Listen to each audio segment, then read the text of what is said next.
네, 오늘 하나님 말씀 사도행전 11장 1절로 19절까지의 말씀 18절까지 말씀 보도록 하겠습니다.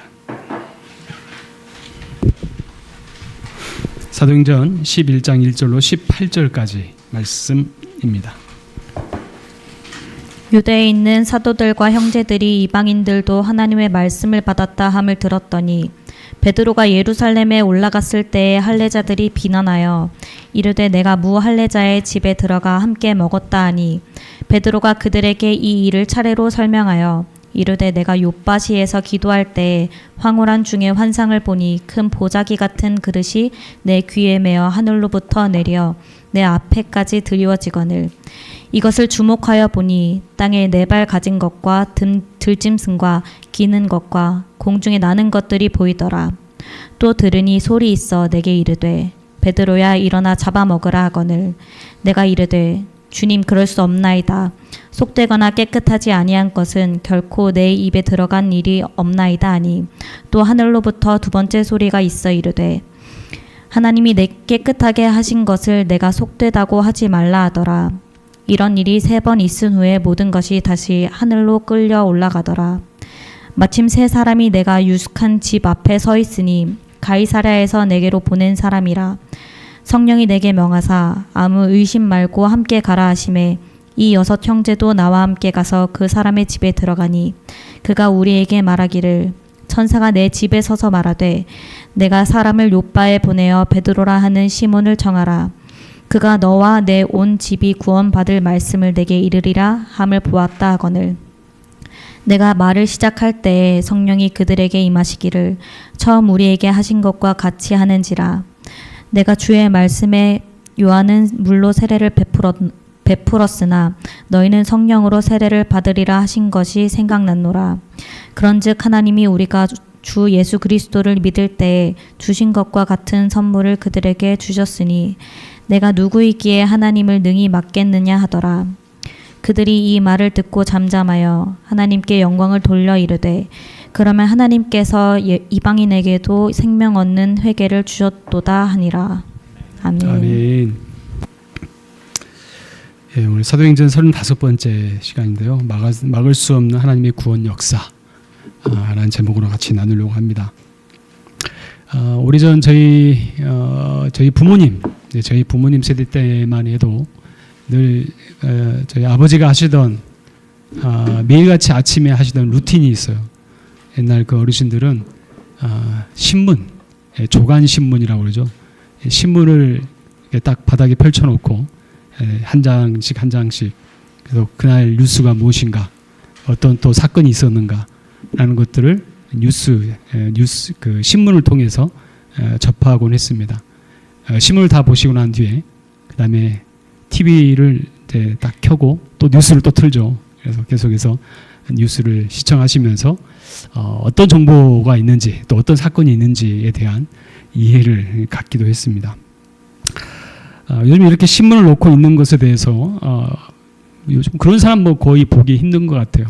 가끔 도서관에 가면 도서관에 그 신문을 보는 분들이 가끔 있긴 하지만 요즘은 뭐 실제 이 종이 신문을 가지고 신문을 보는 분들이 많지 않는 세대인 것 같습니다. 요즘은 어떻게 우리는 정보를 접하죠? 요즘 스마트폰, 내 손 안에 모든 것이 다 들어 있습니다. 그렇죠? 스마트폰을 통해서 우리는 모든 정보를 다 받아들이게 됩니다. 근데 지난주 저희 아래층에 그 독일 할아버지가 사시거든요. 한 번은 배를 누르시고 이렇게 저희 똑똑하시더라고요. 가서 보니까 할아버지가 그 동네 그 관련된 정보라든지 또 이렇게 그 어느 숍에 쿠폰, 종이 쿠폰을 주시면서 야 이거 써 그러면서 주시더라고요. 그래서 고맙다고 하고 이제 했는데 알고 보니까 스마트폰 그 어플에 들어가면 다 있는 거예요. 연세 드신 분들은 종이로만 이제 그렇게 하시는 거고, 뭐 요즘은 우리 종이로 그런 것 안 하고 대신 어플에서 다 이렇게 다운 받지 않습니까? 이미 대하는 방식이 다른 것 같아요. 여러분들 혹시 어때요? 여러분들 내가 정보를 얻기 위해서 대부분 다 유튜브를 사용할 거예요. 그렇죠? 여러분들 유튜브를 딱 켜면 어떤 정보들이 올라옵니까? 평소 좋아하던 주제, 그렇죠? 평소 즐겨보던 어떤 그런 흥미거리들. 어떤 사람은 스포츠가 될 것이고, 어떤 사람은 연예가 될 것이고, 어떤 사람은 뭐 취미 관련된 것들, 뭐 그게 이렇게 쭉 올라오지 않습니까? 제가 요즘 최근에 집에서 가끔 이렇게 요리를 한 번씩 하기 위해서 제 안에 어떤 창의적인 발상이 나오지 않으니까 또 이거 도움을 받거든요. 유튜브를 본다든지 그리고 10,000개의 레시피가 있어요. 그래서 10,000개의 레시피를 통해서 또 이 요리를 또 얻은 정보를 얻기도 합니다. 한번 유튜브에서 요리 검색을 했더니 다음에 이렇게 열어보면 계속 요리에 대해서만 주구장창 계속 나오는 거예요. 예. 다 아시죠? 우리 이것을 알고리즘이라고 이야기를 합니다. 그렇죠. 알고리즘. 요즘 IT 기술이 발전해서 유튜브를 보면 인공지능이 그 사람의 어떤 취향이 있는지, 무엇을 즐겨보는지 계속해서 정보를 제공을 해줍니다. 사회학자들은 이 현상을 어떤 현상이라고 말하냐면 에코 챔버라고 이야기를 한다고 해요. 다시 말해서 내 생각과 비슷한 사람끼리 모여서 서로의 목소리를 증폭시키다 보면 나중에는 그러한 그 그룹 또 그러한 것을 계속해서 내가 접하다 보면 나중에는 내 생각이 옳고 내 선 밖에 있는 사람들은 틀린 사람이다, 이상한 사람이다 라고 취급을 한다는 것입니다. 문제는 우리가 접하는 그런 정보들을 통해서 우리가 어떻게 사람이 변해가냐면 내가 보고 싶은 것만, 내가 듣고 싶은 것만 듣게 되는 이 확증 편향이 반복되다 보면 이 알고리즘을 통해서 내가 어떻게 해요? 내가 접하는 그 정보가 나의 신념이 되어 버린다는 거예요. 그리고 내가 가진 이 신념을 통해서 우리는 그게 나의 가치 기준을 삼게 됩니다. 이게 얼마나 무서운지 몰라요. 요즘 보시면 요즘 뭐 정치 이슈라든지 젠더 이슈, 뭐 인종 이슈, 요즘 뭐 전쟁 관련해서 여러 가지 많이 뉴스가 나오지 않습니까? 이 전쟁 관련해서도 마찬가지지만 자기가 접한 정보 내에서 우리는 쉽게 정의를 내립니다. 각자가 가지고 있는 생각을 가지고. 문제는 이것이 우리 사회 공동체 안에 얼마나 심각한 문제를 일으킨지 몰라요. 다시 말해서 이러한 것 때문에 남자와 여자가 나누어지기도 하고 세대가 나누어지기도 합니다. 젊은 세대와 나이 든 사람, 기성세대와 젊은 사람이 생각이 다르다는 이유 때문에 나누어지는 현상이 나타나기도 합니다. 그런데 보시면 이 확증 편향된 이러한 사고, 이러한 알고리즘이 단순히 우리가 접하는 이 정보에서뿐만 아니라 우리 신앙 안에도 존재한다는 사실이에요. 네. 성경에도 존재해요. 내가 경험한 하나님, 내가 배운 성경, 내가 믿는 종교적 기준을 통해서 나의 영적인 알고리즘을 형성합니다. 이 문제가 어디에서 발생이 되냐면 여러분 고린도전서 보면은 고린도 교회가 가지고 있는 문제이기도 했어요. 고린도 교회. 고린도 교회에 어떤 문제들이 일어났습니까? 그 교회 안에 사람들끼리 이렇게 논쟁을 벌입니다. 무슨 논쟁이에요? 너희 성령 받아봤어? 너 은혜 받아봤어? 은사 받아봤어? 너 방언할 줄 알아? 너 병 고칠 줄 알아? 왜 이렇게 주장을 하죠? 내가 경험을 해봤으니까. 문제는 내가 경험하지 않는 사람들에 대해서는 매우 배타적으로 여깁니다. 너는 정상이 아니야. 내가 경험해봤으니까 내가 맞아. 라고 서로가 자기 주장을 하는 거예요. 심지어 그들 중에 어떤 자들이 일어납니까? 너 누구한테 가르침을 받았어? 난 바울에게 받았어. 난 베드로에게 받았어. 예, 너희 스승이 누구야? 소위 말해서 잘 나가는 스승 밑에 있는 사람이 나도 잘 나간다고 착각을 하는 거예요. 여러분 지금 뭐 공부하는 사람들 많으니까 우리 공부하다 보면 어떻습니까? 보통 제자들끼리 가지고 있는 생각들이 있어요. 내 스승이 얼마나 잘났는지, 내 스승이 얼마나 높은 사람인지, 능력이 많은지에 대한 그런 관심사가 있습니다. 왜냐하면 그 잘 나가는 스승 밑에서 배움을 배운다는 것은 굉장히 중요한 일이에요. 그렇죠? 근데 문제는 스승이 잘 나간다고 해서 자기가 똑같이 잘 나간다는 것을 이꼬리 시키면 안 돼요. 이 고린도 교회 안에 있었던 것이 바로 이러한 문제였습니다. 자기 신념. 오늘 본문에 등장하는 이 예루살렘의 할례자들 또한 그 대표적인 모델 또 그 모습들인데요. 제가 지난 시간에 잠깐 소개했지만 이 할례자라고 불려지는 이들, 이 정통 유대인들이라고 말씀을 드렸습니다. 나름대로의 그 정통성을 내세우는 사람들이에요. 그리고 이 정통 유대인들 중에서 예수 믿게 된 자들이 일어났던 거죠. 자, 그런데 문제는 이 정통 유대인들이 예수를 믿고 난 이후에도 여전히 그들 안에 유대주의적 사고 안에 갇혀 있는 사람들이 있더라는 거예요. 예수 믿고 나서 예수 안에 있는 모든 자들에게는 더 이상 우리 안에 폐쇄적이고 갇혀있는 사고를 가지고 사는 자들이 아니라 이것을 뛰어넘는 자들이 되어야 함에도 불구하고 이들은 여전히 그 안에 자신의 안에 갇혀있는 사고로 예수를 믿고 있더라는 거예요. 이런 거예요. 예수를 믿고 난 이후에도 우리의 가치관이 바뀌어야 돼요.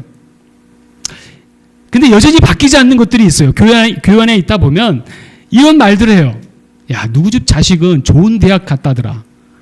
좋은 대학 갔고 또 좋은 대기업에 취직을 했다더라.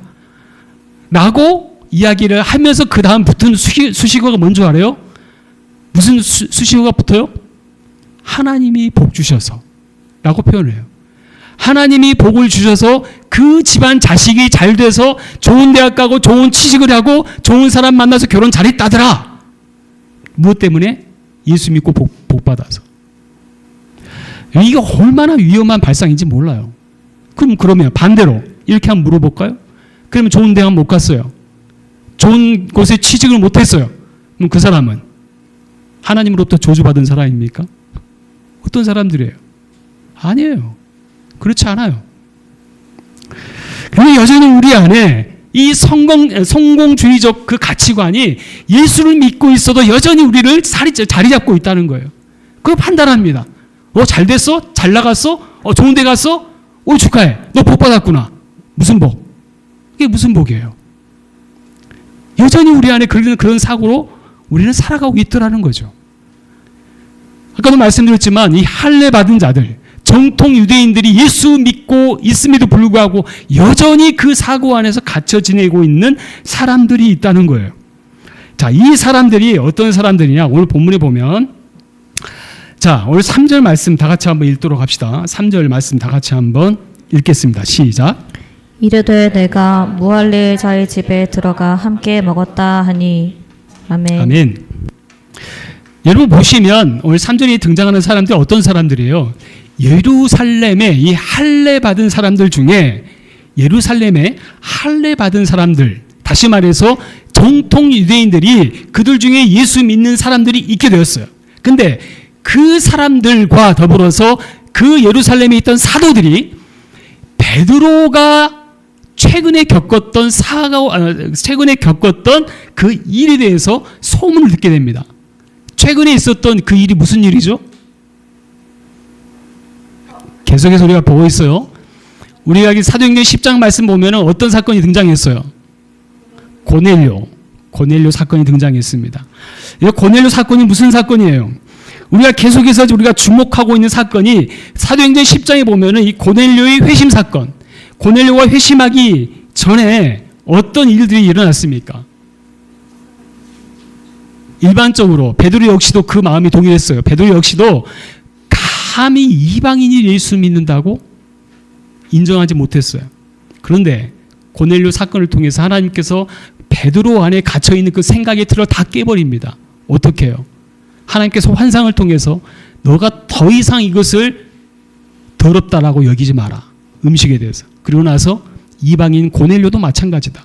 이방인 고넬료 역시 내가 택한 백성이야. 너가 속되다고 너가 그렇게 여기지 마. 라고 하면서 결국은 사도 베드로가 어떻게 해요? 고넬료 집에 가서 그로 하여금 복음을 전하고 그가 복음을 듣고 예수 믿는 역사가 일어났어요. 놀라운 역사가 일어났습니다. 근데 보세요. 베드로가 지금 누구의 집에 갔죠? 사도행전 10장의 말씀 보면은 고넬료 집에 갔어요. 가서 밥도 먹고 잠도 같이 잤습니다. 문제는 이게 문제가 됐던 거예요. 예루살렘에 오늘 11장 말씀 보면은 예루살렘에 있던 다른 사도들과 할례 받은 성도들이 이 소문을 들은 거예요. 난리가 났습니다.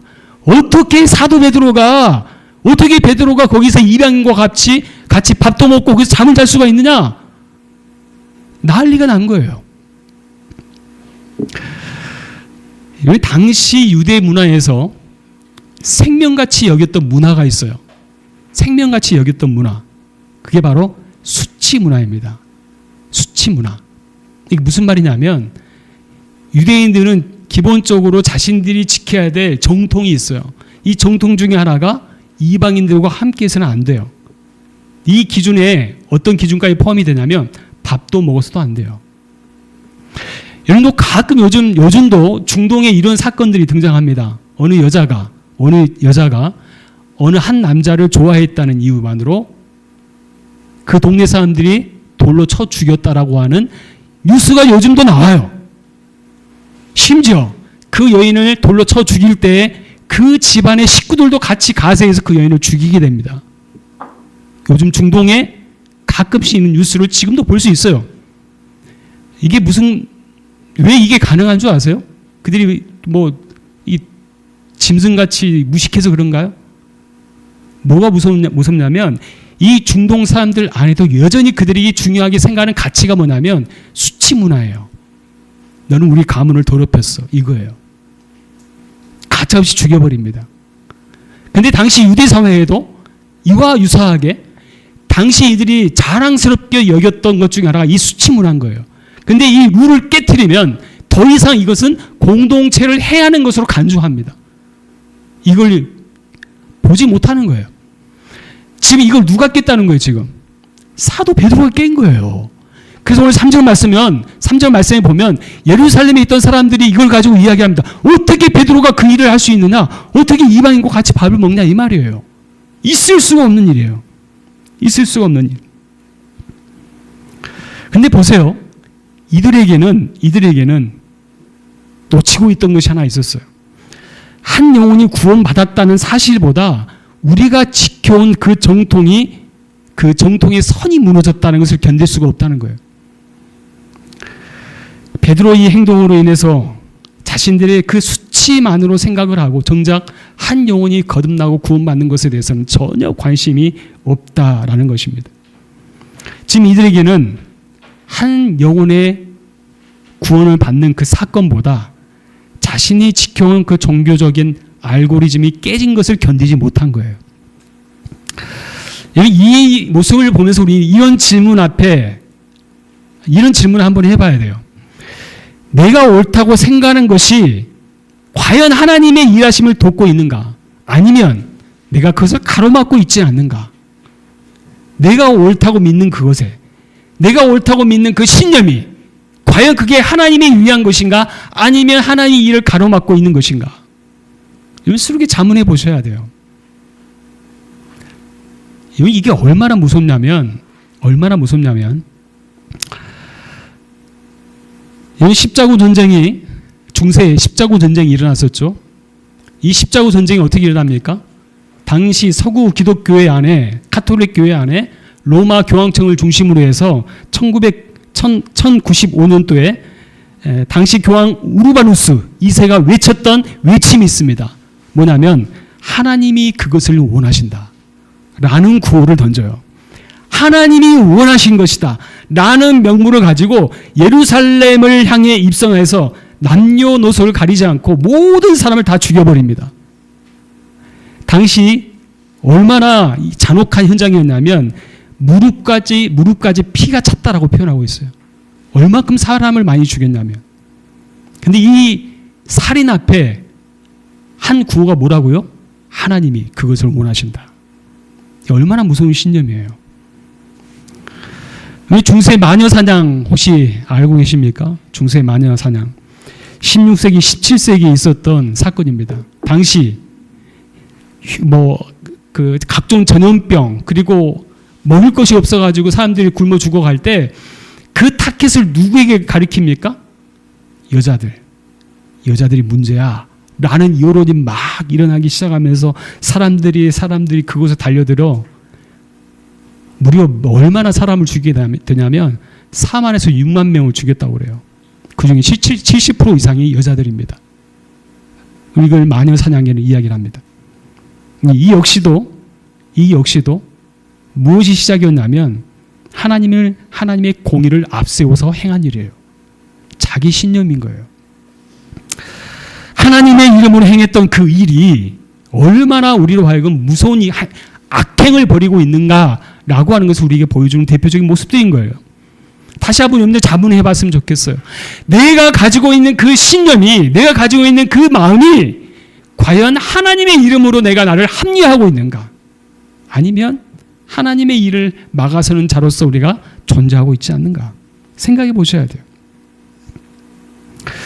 여러분 보세요. 오늘 베드로가 이방인과 같이 식사를 할 수 있었던 이유가 어디 있습니까? 어떤 경험이 있었기 때문에 베드로는 그 식사를 할 수 있었던 이유가 어디 있었을까요? 오늘 그 말씀 보면은 예루살렘에 있던 그 할례자들과 다른 사도들이 야 어떻게 베드로가 너희가 같이 함께 밥을 먹을 수 있어 막 비난할 때 베드로가 이에 대해서 설명을 합니다. 오늘 4절 말씀 보면은 이렇게 이야기하죠. 베드로가 그들에게 이 일을 차례로 설명하여, 그러니까 왜 내가 그렇게 할 수밖에 없었는지를 5절부터 설명합니다. 16절까지. 그게 바로 우리가 지금까지 보았던 사도행전 10장 말씀에 있었던 그 사건을 다시 한번 복기해서 그들에게 설명해 주는 거예요. 다시 한번 설명해 줘요. 근데 중요한 것은 여기서 이제 8절 말씀 다 같이 한번 읽도록 합시다. 8절입니다. 시작. 내가 이르되 주님 그럴 수 없나이다. 속되거나 깨끗하지 아니한 것은 결코 내 입에 들어간 일이 없나이다 하니. 아멘. 아멘. 이 베드로 역시도 아까도 말씀드렸지만 베드로 역시도 유대적 사고에 갇혀있던 사람이었어요. 근데 그가 이 생각이 깨졌던 이유는 오늘 8절이에요. 8절 말씀이에요. 이게 무슨 말씀이냐면 우리가 지지난 시간에 보았던 것처럼 하늘에서 부정한 짐승이 담겨진 그 보자기 환상이 내려올 때 베드로는 대답합니다. 주님, 그럴 수 없습니다. 속되거나 깨끗하지 아니한 것은 결코 내 입에 들어갈 수 없습니다. 여기서 이 결코라는 말에 주목해 보세요. 결코. 절대 그럴 수 없습니다. 여기 베드로가 지금 이 하는 말은요, 내가 나쁜 짓을 내가 하지 않았다 그 차원이 아니에요. 나는 지금 율법을 잘 지키겠습니다. 결코 나는 더러운 것을 입에 대지 않겠습니다. 라고 하는 정말 좋은 뜻에서 하는 말이에요. 그렇지 않습니까? 근데 여러분 이게 무서운 거예요. 이게 무서운 거예요. 때로 우리는 내가 교회 안에서 내가 신앙생활을 얼마나 했는데 내가 얼마큼 열심히 했는데 그리고 나는 교회에서 얼마큼 내가 없어서는 안 될 존재인데 라는 생각. 좋은 마음입니다. 좋은 뜻이에요. 제가 이렇게 짧지 않는 목회 사역을 하면서 느꼈던 것 중에 하나가 뭐냐면 정말 무서운 성도들 중에 무서운 생각을 가지고 있는 사람들이 이런 부류예요. 일을 하지 않는 사람이 아니에요. 하나님의 이름으로 열심을 하는 사람이 문제인 거예요. 열심을 다하면서 자기가 맞다라고 생각을 하면 그때부터 문제가 발생을 해요. 왜 그렇습니까? 나의 이 오름이 하나님의 역사를 가로막는 장애물이 되고 있다는 것을 인지하지를 못하는 거예요. 자, 9절 말씀 볼까요? 뭐라고 말씀합니까? 9절입니다. 시작. 또 하늘로부터 두 번째 소리 있어 내게 이르되 하나님이 깨끗하게 하신 것을 내가 속되다고 하지 말라 하더라. 아멘. 베드로가 말합니다. 이에 베드로에 대해서 하나님 말씀하시기를 깨끗하게 하신 것을 내가 속되다 하지 말라. 무슨 말이에요? 야, 너는 지금 더럽다라고 부정하다고 생각하지만 내가 이것을 내가 더럽다고 나는 여기지 않아. 깨끗하게 내가 생각하는 것에 대해서 너가 더럽다고 생각하지 마 라고 이야기합니다. 베드로가 생각하는 거룩은 세상과 단절하고 세상을 부정하게 생각하는 것이었어요. 하지만 하나님의 거룩은 그 세상을 향하여 너가 들어가라는 거예요. 유대인들에게 이방인과 식사하는 것은 단순히 취향 문제가 아닙니다. 자신의 존재 기반을 무너지게 한 거였어요. 그런데 하나님은 베드로가 가장 혐오하고 피하고 싶어하는 그 지점으로 베드로를 지금 밀어놓고 계신 거예요. 우리가 신앙생활이 늘 편안하고 그저 어쩌면 내 마음 가운데 평안함을 느끼는 그때가 언제입니까? 내가 평안함을 느낄 때. 그때가 언제예요? 내가 원하던 일이 잘 풀릴 때. 그리고 기도했는데 내가 원하던 기도 응답이 이루어졌어요. 그럼 우리 마음이 참 편해요. 그렇지 않습니까? 하지만 성령의 역사는 늘 우리를 불편한 자리로 이끄십니다.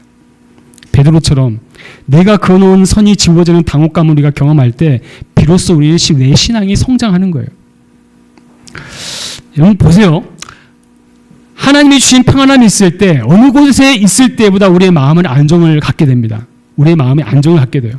말 그대로 여호와 샬롬이 우리의 마음 가운데 임하게 됩니다. 하지만 정작 하나님 뜻대로 살려고 할 때 마음에 안정은 있지만 우리의 현실 앞에 상당히 불편한 일들이 많아지기 시작합니다. 하나님 뜻대로 살려고 할 때. 예를 들어서 이런 거예요. 여자와 남자가 만나서 연애를 하는 동안에는 이때는 연애 다 해봤으니까 다 아시잖아요. 그 감정을. 이 세상 모든 것이 아름다워요. 모든 만물이 사랑스럽습니다. 그래요, 안 그래요? 다 안 해봤나? 그렇잖아요. 모든 게 다 좋아 보여요. 모든 게 다 좋아 보여요. 그런데 시간이 지나서 결혼하고 이제 한 가정을 세우게 될 때부터 앞으로 기대하십시오. 모든 것이 불편해지기 시작합니다. 홀로 있을 때 문제되지 않았던 것들이 같이 살면서 불편한 일들이 너무 많아요. 같이 지켜야 되고 이제는 뭐 계약까지는 아니지만 하여튼 규칙이 있어야 돼. 하지만 이 불편을 감수하고 이것이 현실이구나 라는 것을 자각하고 받아들이고 살면 그것이 천국이 되는 거예요. 마찬가지입니다. 우리가 예수 없이 살 때는 아무런 불편함 없이 살다가 예수 믿고 은혜를 받고 난 이후에 우리의 삶의 평안은 있지만 하지만 내가 성령을 경험하고 난 이후부터 성령의 역사는 늘 우리를 불편한 자리로 이끌어냅니다. 불편해요. 말씀대로 산다는 게 상당히 불편해요. 대부분 그래요. 하지만 그때부터 내 인생에는 하나님의 역사가 시작되는 그 시작인 거예요. 내 고집과 아집으로 일관되게 사는 자가 아니라 이 시간 저와 여러분들이 성령의 그 역사 앞에 순응하며 살아갈 수 있는 저와 여러분 될 수 있기를 바랍니다. 될 수 있기를 바랍니다. 베드로가 이렇게 살아갈 수밖에, 지금 이 고넬료를 받을 수밖에 없었던 그 이유를 말씀하면서 그 다음 이렇게 이야기를 합니다. 15절 말씀 한번 볼까요? 15절입니다. 시작. 내가 말을 시작할 때 성령이 그들에게 임하시기를 처음 우리에게 하신 것 하는지라. 아멘. 보세요. 베드로가 설득하는 게 아니에요. 베드로가 설득하는 게 아니라 하나님이 직접 그 가운데 인치심을 보여주신 거예요. 그리고 오늘 17절, 오늘 말씀의 핵심 구절인데 17절 말씀 다 같이 읽도록 합시다. 17절입니다. 시작. 그런즉 하나님이 우리가 주 예수 그리스도를 믿을 때에 주신 것과 같은 선물을 그들에게도 주셨으니 내가 누구이기에 하나님을 능히 맡겠느냐 하더라. 아멘. 베드로가 지금 고넬료의 사건을 계속해서 언급하고 이야기를 하면서 그리고 나서 하는 말이 뭐냐면 17절에 우리가 주 예수 그리스도를 믿을 때 주신 것과 같은 선물을 우리가 예수 믿고 선물을 받았어요. 그런데 그 선물을 누구에게? 이방인들에게도 하나님이 주셨다는 거예요. 그래서 내가 누구이기에 하나님의 그 일을 누가 맡겠냐 이 말이에요. 누가 그 일을 막을 수가 있느냐? 하나님이 하신다는데. 베드로는 이 하나님의 열심 앞에 자신이 항복했다는 거예요. 베드로는 깨달았어요. 하나님을 막아서는 것은 로마의 박해가 아니에요. 바로 자신의 좁은 마음이었다는 거예요. 나는 저 사람이 싫지만 하나님이 저 사람을 사랑하신다면 내가 누구라고 감히 맡겠는가? 내가 누구라고? 내 상식으로는 이해가 안 되지만 하나님께서 허락하셨다면 내가 누구라고 이 일을 맡겠는가? 여기서 우리가 보세요. 이거 충격적인 사실이 있어요. 충격적인 사실. 하나님을 가장 가로막는 사람들이 어떤 사람들인가? 하나님을 대적하는 사람들이 과연 어떤 자들인가? 세상 사람들인가요? 아니에요. 아니에요. 바로 자기 오름에 빠진 종교인들입니다. 하나님의 뜻과는 전혀 무관해요. 예수 안에 있지 않아요. 그런데 자기 신념이 있어요. 자기 신념. 이게 얼마나 무서운지 몰라요. 여러분, 세상은 핍박으로 복음을 막으려고 하지만 우리는 우리의 고집과 편견과 나의 잘못된 그 생각에 하나님의 그 은혜의 통로를 막아버려요. 누가? 우리가. 그래서 우리가 가져야 될 마음은 뭐냐면, 여러분 보세요. 나는 늘 연약하여 틀릴 수 있다는 거예요. 잘못될 수 있다. 하지만 하나님은 항상 옳으시다. 하나님의 뜻이 맞다라는 거예요. 베드로의 설명을 들었던 할례자의 반응을 볼까요? 18절 말씀 뭐라고 이들이 반응합니까? 18절입니다. 시작. 그들이 이 말을 듣고 잠잠하여 하나님께 영광을 돌려 이르되 그러면 하나님께서 이방인에게도 생명 얻는 회개를 주셨도다 하니라. 아멘. 여기 처음 할례자들이 했던 반응이 뭔지 기억나십니까? 2절 말씀 보면은 이들이 처음에는 이 베드로에게 뭐라고 말을 했어요? 야, 어떻게 베드로 너가 어떻게 이방인들과 같이 밥을 먹냐? 라고 비난을 했어요. 매우 비난을 했어요. 근데 베드로의 설명을 쭉 듣고 보니까 이들이 결국 18절 말씀이 뭐라고 합니까? 이 말을 듣고 잠잠하여. 할 말이 없는 거예요. 할 말이 없는 거예요. 하나님이 그 강권하신 은혜 앞에 그 어떤 것도 내세울 수 없음을 볼 수 있는 중요한 대목입니다.